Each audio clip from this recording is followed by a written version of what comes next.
പശ്ചിമബംഗാൾ നിയമസഭാ തെരഞ്ഞെടുപ്പിന് ശേഷം പുറത്തുവന്ന എക്സിറ്റ് പോൾ ഫലങ്ങളെല്ലാം ബി.ജെ.പിക്ക് അനുകൂലമായിരുന്നു.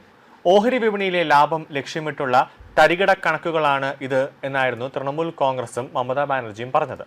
യഥാർത്ഥ ഫലം വന്നപ്പോൾ ഭവാനിപ്പൂരിൽ മമതാ ബാനർജി തോറ്റു, അതും പഴയ സഹപ്രവർത്തകൻ സുവേന്ദു അധികാരിയോട്.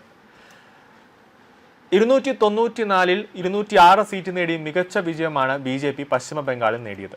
മുഖ്യമന്ത്രിയെ കണ്ടെത്താനുള്ള ചർച്ചകൾ ഡൽഹിയിൽ പുരോഗമിക്കുകയാണ്. ഇപ്പോൾ ഈ മാസം 9-ന് കൊൽക്കത്തയിൽ സത്യപ്രതിജ്ഞാ ചടങ്ങ് തീരുമാനിച്ചിരിക്കുകയാണ് ബി.ജെ.പി. അതിനു മുമ്പ് അറിയാം ആര് ബംഗാളിന്റെ അമരക്കാരനാകുമെന്ന്.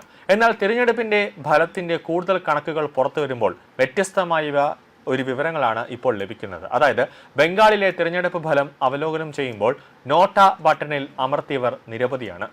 കൃത്യമായി പറഞ്ഞാൽ 4,94,932 വോട്ടർമാരാണ് നോട്ട് അമർത്തിയത്. മത്സരിക്കുന്ന സ്ഥാനാർത്ഥികളിൽ ആരെല്ലാം ഇഷ്ടമല്ലാത്തവർ അവർ നോട്ടയ്ക്ക് വോട്ട് രേഖപ്പെടുത്തും.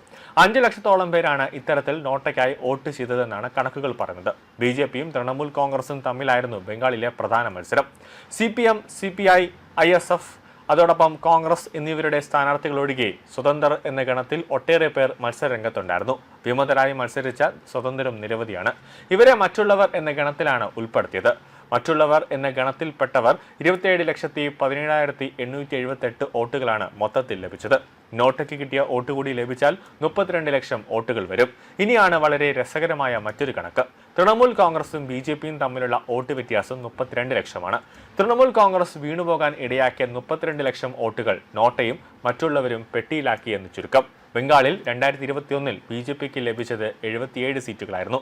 ഇത്തവണ 129 സീറ്റുകൾ വർദ്ധിച്ച് 206 ഉയർന്നു. തൃണമൂൽ കോൺഗ്രസിന് അന്ന് 214 സീറ്റുകൾ ലഭിച്ചിരുന്നു. ഇത്തവണ 133 സീറ്റുകൾ കുറഞ്ഞ് 81 സീറ്റുകളായി. 2021-ൽ കോൺഗ്രസിന് ഒരു സീറ്റും ഉണ്ടായിരുന്നില്ല. ഇത്തവണ 2 സീറ്റ് കിട്ടിയത് നേട്ടമാണ്. ഇടത് പാർട്ടികളുടെ സീറ്റുകൾ 2 ഉയർന്നു. മറ്റുള്ളവർക്കും സീറ്റ് 1-ൽ നിന്ന് 2. ഒരു സീറ്റിൽ കൂടി തെരഞ്ഞെടുപ്പ് നടക്കാനുണ്ട്. 10 വർഷത്തെ മമതയുടെ ഭരണം ഇതോടെ അവസാനിച്ചിരിക്കുകയാണ്. ഇനി ബി.ജെ.പി ബംഗാൾ ഭരിക്കും. രവീന്ദ്രനാഥ് ടാഗോറിന്റെ ജന്മദിനത്തിൽ മെയ് 9-ന് പുതിയ സർക്കാർ അധികാരമേൽക്കുമെന്നാണ് ബി.ജെ.പി പറയുന്നത്. ബി.ജെ.പി വിജയിച്ചു എന്ന തെരഞ്ഞെടുപ്പ് ഫലം വരുന്ന വേളയിൽ ആ സമയത്ത് തന്നെ ബംഗാളിൽ പലയിടത്തും ആക്രമണങ്ങൾ റിപ്പോർട്ട് ചെയ്യാൻ തുടങ്ങിയിട്ടുണ്ട്.